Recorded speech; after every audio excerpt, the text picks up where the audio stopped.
Pep Talk UK, Pro Bs, once again, remember, hit that subscribe button, and I'm delighted to be joined by the man himself, Mr. Dave Coldwell. How are you?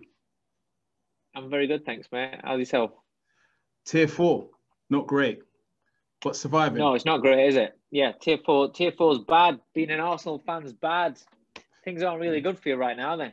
I tell you, I feel like a boxer that's just been stopped in the 9th round, Combinations flying left, right, and center right at the moment, it's crazy.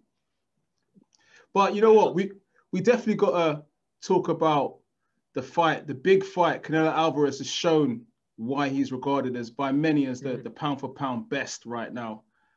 What did you make of the fight against Callum Smith and his victory? I thought it was brilliant, to be honest. I thought it was brilliant. It was really, really good. His defense is just very, very good. It's old school in the way that he parries, he blocks, he rides shots, even shots that land, that do snake through. He's riding the shots at the same time to take out the sting, take out the full impact. A lot of the old time fighters used to do that, and he's brought it back. His defense is fantastic, and his foot positioning now is better. We've always said, he's not got the fastest feet, but in terms of like Golovkin, he knows how to place the feet to keep you under pressure all the time, and he kept Callum under pressure all the time, and it was his defense that allowed him to walk inside the range that he needed to be without having to lose his shape at all. He didn't have to lunge, jump in, leave himself vulnerable at all. He was always in shape, which is a testament to his positioning and how he was. He was brilliant. You talk about the technical aspect. I mean, I too was looking at it last night and seeing he just cuts the ring off so well. You don't actually appreciate. I know you've been a trainer. You're looking at things like that, and what I saw is him cutting off the ring quite a bit during the fight. Yeah, and that's things that are being drilled into him, and I've said it before. He's a fighter that's a great example to other fighters in that in his biggest moment, he came up against as a young fighter. He came up against Mayweather, and he came up short, and it was quite a way short. It wasn't a close fight. He was totally schooled, and that can work one of two ways with these young fighters that are coming through that are seen as the next big superstar and everything. And Canelo, to be fair, was a superstar at that time already. And so to be beaten so one-sided as that, and then to have that, to be able to not like lose faith, go off the rails, lose the confidence, but to look at it and think, okay, I can learn from this loss. And he did. He's took so many things from that. And you've seen it as he progressed. And then, he's added other things to his game. And he's become a very, very well-rounded fighter, a really well-rounded fighter. Probably all-round, probably the best fighter that there is today, all-round. He's not the biggest puncher or anything like that. I'm not talking about things like that. I'm talking about as an all-round fighter. He's probably the most complete fighter around. A lot of people said that he kind of knew that he wanted to fight Callum Smith for a little while, and that month's notice was a notice of convenience, because you look at who he's fought in the last couple of years. Taller fighters that utilize the jab, also Kovalev, Rocky Fielding.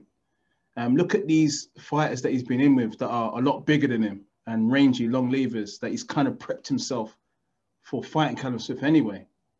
Do you think that's the sort of case? Maybe so, but when you're, if you flip that, when you're a fighter that's looking at the top man there, and you're saying, I want to be fighting him in a year's time, in 18 months' time, and he's the man that I want to be fighting, you're preparing for that as well. You know, you're psychologically preparing for that. You're thinking about it. You're studying them, and you know, you can't just ignore that they're there, and then when the fight gets talked about, then start studying them and then start trying to prepare for them. You know, so you know, it works both ways really. That I wouldn't want to take that away from Canelo's performance, and also once a fight. I mean, I don't know the ins and outs of the negotiations and things like that, but there's been talk about what is it going to be, Canelo, Callum, or was it going to be Billy Joe? It was going to be. There was a lot of talk about it for months before it got announced the fight was made. So, in that time, you're preparing because you're thinking, just in case that's me, you know, just in case it's not Billy Joe, just in case it's me that gets the call. You roughly know around the time that Canelo is going to be fighting, so you kind of prepare. You know, your start preparations, or at least you're focusing on that a little bit, because there's no other fight that you're preparing for. There's no other fight that they're talking about you for. So I would imagine that there was some preparation going into it before it got announced. Where did it kind of go wrong for Callum Smith on the night? Oh, listen, he gave it his best. This is the thing we like. Sometimes, you know, we forget when British fighters, or, you know, world champions or whatever, when they go in against the absolute elite, we're like, oh, well, he should have done this. He should have stuck behind his jab. He should have boxed tall. He should have done so many things. It's like, listen, there's a reason why this guy is elite. There's a reason why, you know, you're talking, you know, like when Tony went in against Usyk, and, you know, there's fighters. Ricky went in against Mayweather. People like that. There's fighters. When you go in, you're a very good fighter yourself. Callum Smith was the #1 super middleweight in the division. You know, he was Ring Magazine champion. He was a good fighter. You don't know, oh, where's it all gone wrong for him? He went in there and gave it his best. He tried, but when you get in, I remember I had Ryan Rhodes box Canelo years ago, and we prepared for it right. We did everything. Ryan was in the best shape of his life. Went in there positive, you know, believing that you can beat this young fighter. But you know, you look at him, you think, I can do this. When you get in the ring with these elite level fighters, they do the most subtlest little things that other fighters don't, and you don't realize that. You can watch it. You can watch a fight as much as you want on YouTube and on a videotape or whatever. When you're in the ring with them, and when you're that close to them, and you're that intent on it, and you're involved in it, you see the thing. You see the differences. It's like, you know, it's hard to explain. They do things that other fighters don't without any effort. Just making you miss without any effort. We make you miss, and we're doing this with it, and we're burning a lot of energy. Whereas these guys are just slightly. It's all in their rhythm. It's in their time. And just little things like that, little things, be able to position you, make you do what they want you to do. And so Callum went in with a guy that was just a level above him. You know, he gave it his best. He took a lot of fucking punishment. You know, he showed some massive balls in there. You know, and he tried his best. But as what happens a lot of times when you know, good fighters go in with great fighters, the great fighters just that little bit above them, and that's the reason why they're great and you're good.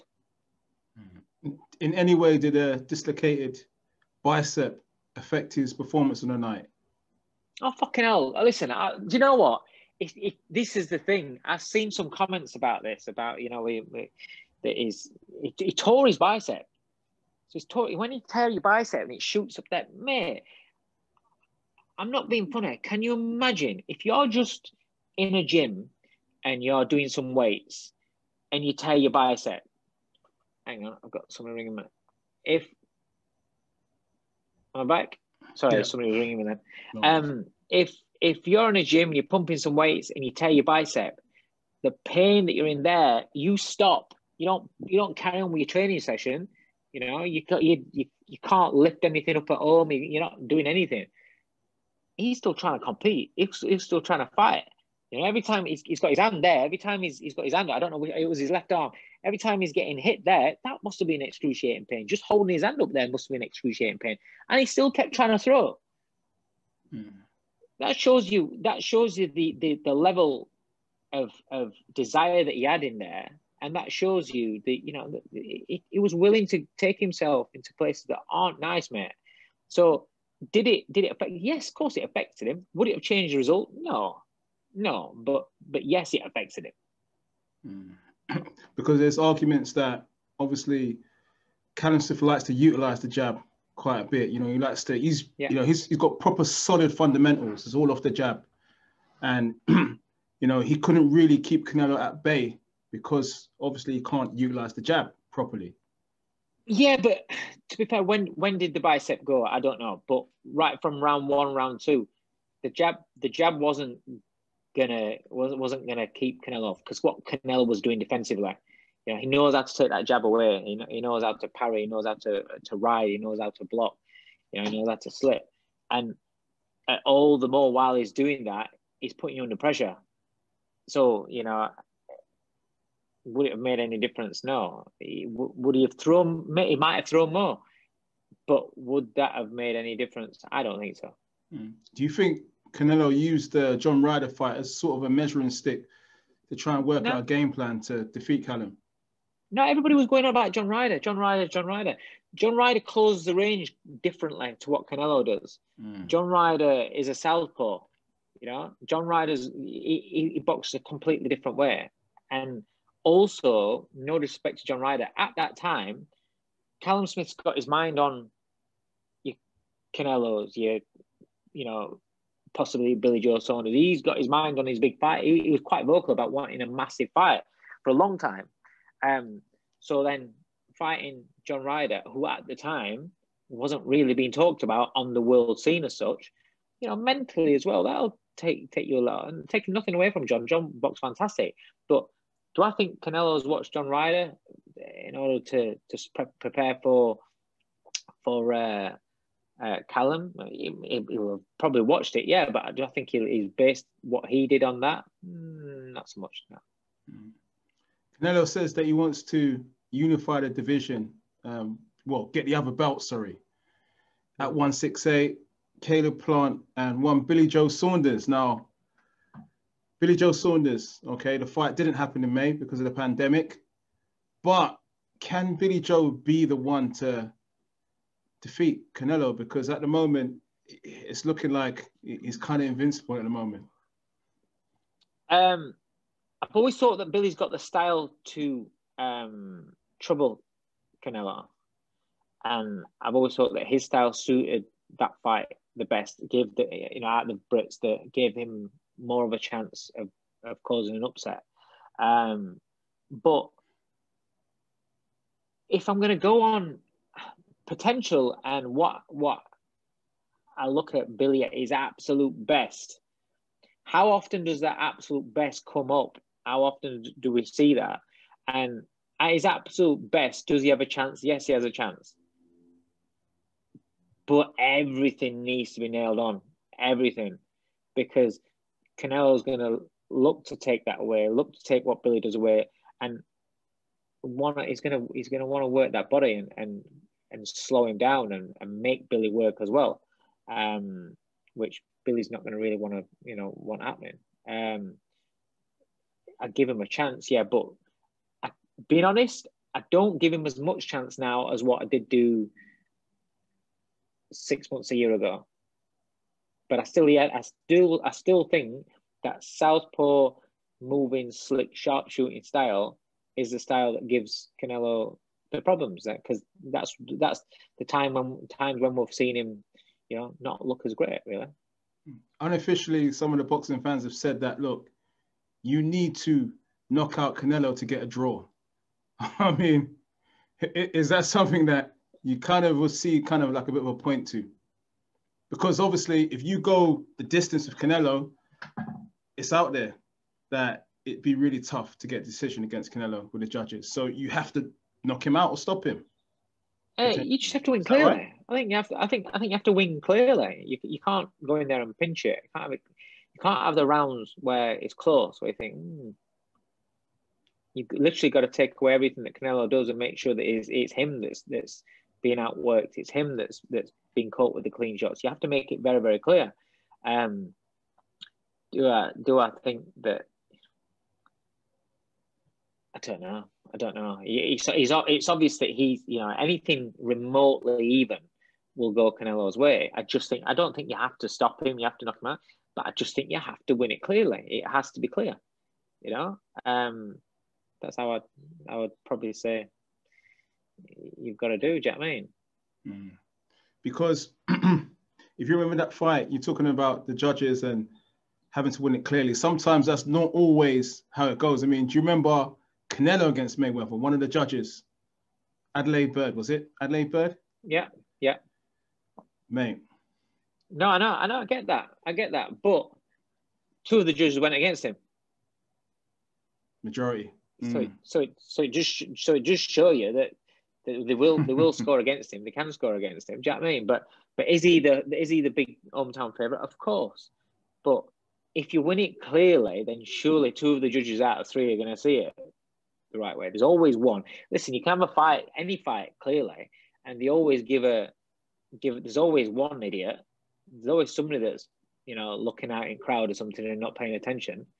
But, you know, you can't go into a fight thinking that, you know, that last night wasn't about, judges favoured Canelo.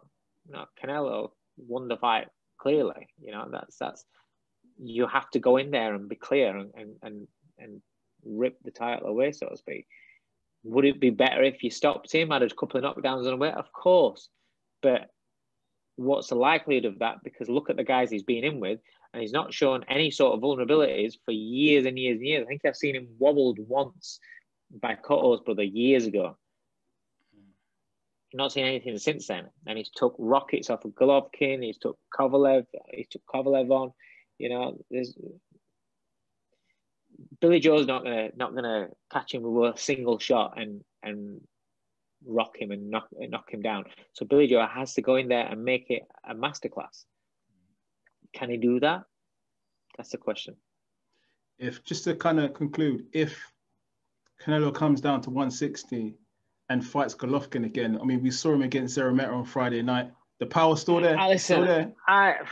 But listen, the power's still there against a guy that was 22-0 or whatever he is, mandatory, but just wasn't that level, you know.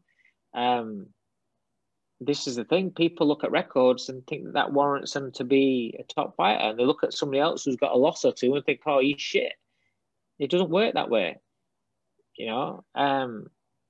I said right after the second fight that I believed that if there was a third fight between those two, I wouldn't want to see it because I'd be gutted, because I think Golovkin will get stopped. There's nothing since that second fight that's made me change my mindset on that, and even more so now. He looked great in what he was doing, but you can see he's getting old, which is right. He looked in fantastic shape, real good shape, but we'll see. But yeah, I think if there's a third fight, I don't think Golovkin wins that fight at all.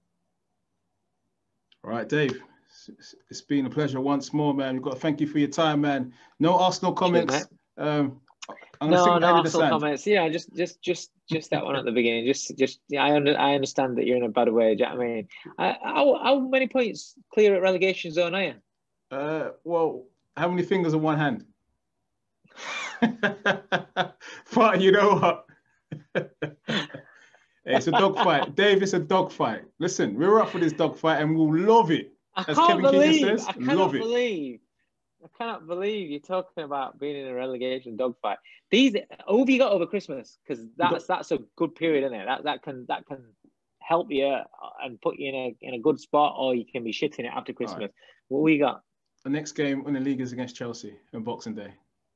Oh. All right. So. Dave, you know, if I go missing, then you know the reason why. You know. Yeah, I think you're getting beat by Chelsea. What can you do? I mean, what can you do? I think. And then who you got after Chelsea? I think we've got Brighton and we've got another team in the lower half. But again, you'll get a draw with Brighton. You know, I'm so happy that we're gonna survive in the Premier League. I mean, that's what I aim for, right? Yeah, at the start of the season. Do you know what was really funny?